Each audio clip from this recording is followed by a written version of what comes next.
আমাদের বাড়ির সামনের জমিটায় দেখো একটু আগে চাষ করে গিয়েছে, আর কোত্থেকে এতগুলো বকের এখানে মেলা বসেছে। অন্য সময় কিন্তু ওদের দেখতে পাবে না, যখনই জমিতে চাষ করবে তখনই দেখবে কোথা থেকে উড়ে এসেছে। আসলে ওরা এখানে বসে বসে পোকা খাচ্ছে। ওদের তো আজকে পার্টি জমে একদম ক্ষীর। তারপর এখানে দেখি বিল্লিরা নিয়ে ওদেরকে বসে বসে দেখছে, আর মনে মনে হয়তো ভাবছে একটাকে যদি ধরতে পারতাম।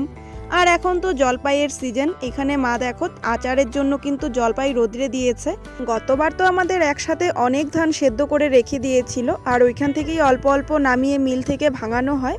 সেই দিনও 2 বস্তা মতো ধান নামানো হয়েছে, যেটা এখন বাবা ভাঙিয়ে আনবে। দেন বিকেলবেলা এখানে মাঠে দেখি আগুন দিয়েছে। আসলে মাঠে যা কিছু ছিল শুকনো সব কিছুতেই আগুন ধরিয়েছে, নতুন করে আবার চাষ করবে, মানে মাঠ পরিষ্কার করছে। দেন এখানে দেখি সুন্দর করে মই দিয়েছে কাকা, আর এই সুন্দর করে মই দেওয়ার পিছনে কৃতিত্বটা কিন্তু এই দুজনের।